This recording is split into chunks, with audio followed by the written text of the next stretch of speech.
Hey guys, it's Mark and Adam with Arms and Arms.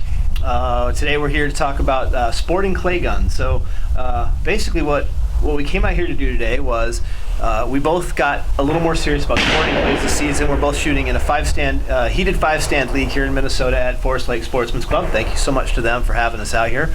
And so we both were like looking for guns that were, what did you call it? We call it the last stop before Crazy Town.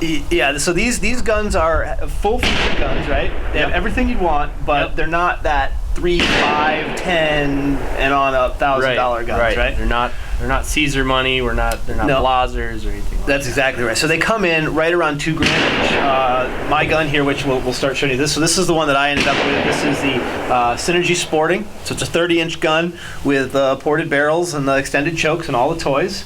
And Adam ended up with the FNH SC1. So both of these guns are, a horse apiece as far as cost goes, and they're the last. Well, they're really the only fully functional guns out there. I mean, you can argue that there's some other companies that make some like $1,200 versions and stuff, but we so far have seen a lot of those either come back or get transitioned off in the first season. Yeah. So these guns represent long-term investments in sporting clays for us. Yeah. And I don't think either of us thought we'd shoot so much that we needed to spend $5,000 on a shotgun. Right. So we selected these two. These are really it. These are the two in the $2,000 price range right now that are out there. And I'm sure somebody's going to tell us about a different one, and we would appreciate that. Just stick it in the comments below down there. So Adam's a little further along in the sporting clay world than I, so I'm going to say, just to start off, that what we did was we shot a round of 5-stand. We each shot each gun starting with our primary, and then we'd shoot our secondary gun. So we shot them side by side all the way through a full set of 25 clays, basically. Yep. Adam, go ahead and kick us off with your thoughts.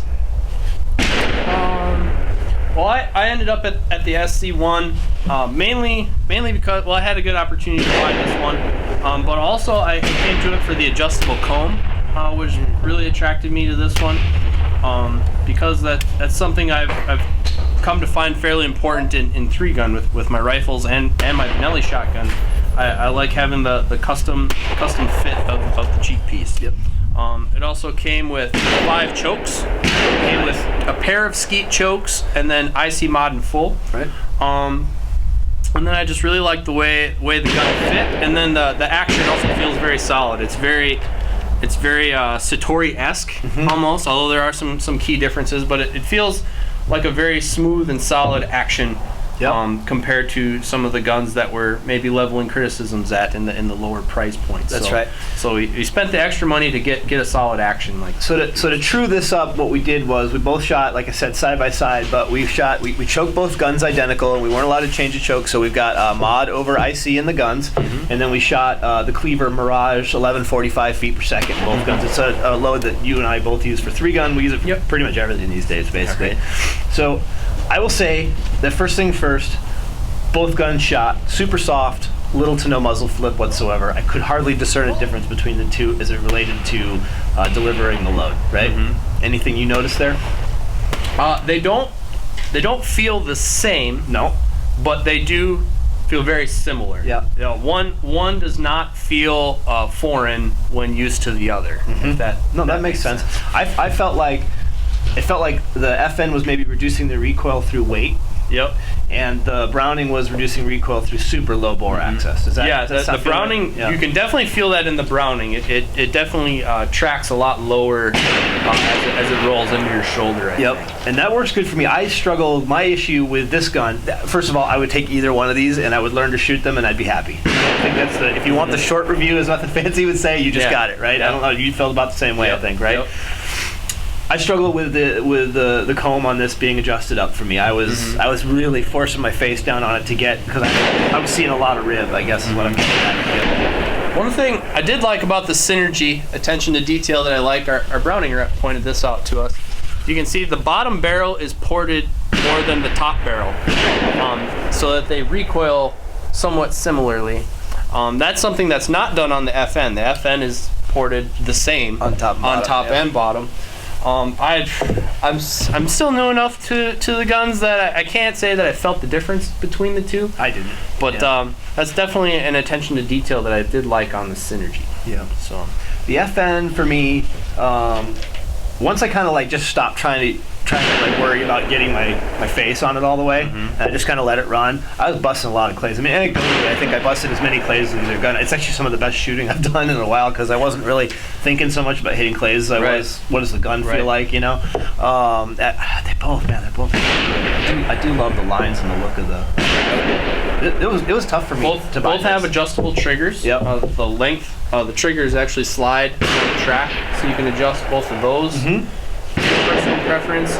If anything, the difference, I'd say a key difference between them, one is a mechanical selector.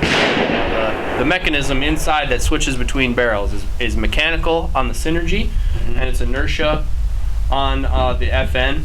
I know people in the clays world have solid preferences about that. I sure don't. I don't yet. We haven't run into whatever the issues are. We haven't encountered that yet. Yep.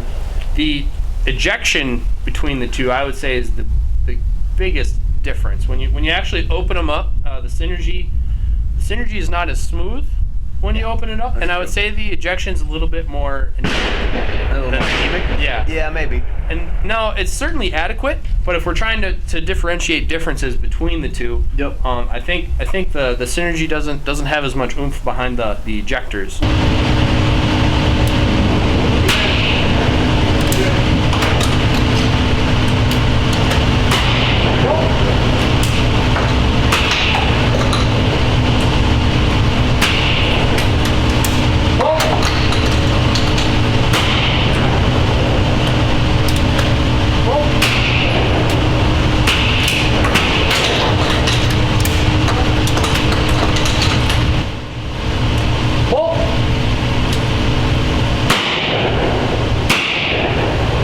Like I said, I gotta be honest with you, I loved them both. It does feel solid like a Browning. You know? So it's, the Cynergy is definitely worthy of the Browning, and FN is also affiliated with Browning Winchester, so they're very, very similar guns. The actions themselves are quite different. But I would say the feel and the fit and finish of them is awesome. Very similar. All right, so let's wrap this up real quick. I think we're gonna give you both just our straight up opinion. You got a guy comes into Arms and Arms, says, I'm ready to get a real clays gun. I want an over under, and that's a key difference because you can get a lot of gun if you buy a. There's a lot of autos out there. A lot of autos out there that are wonderful, but you're like one of us, and you just really want the over under because that's just how you are. Guy comes in and asks you, both these guns are on the wall.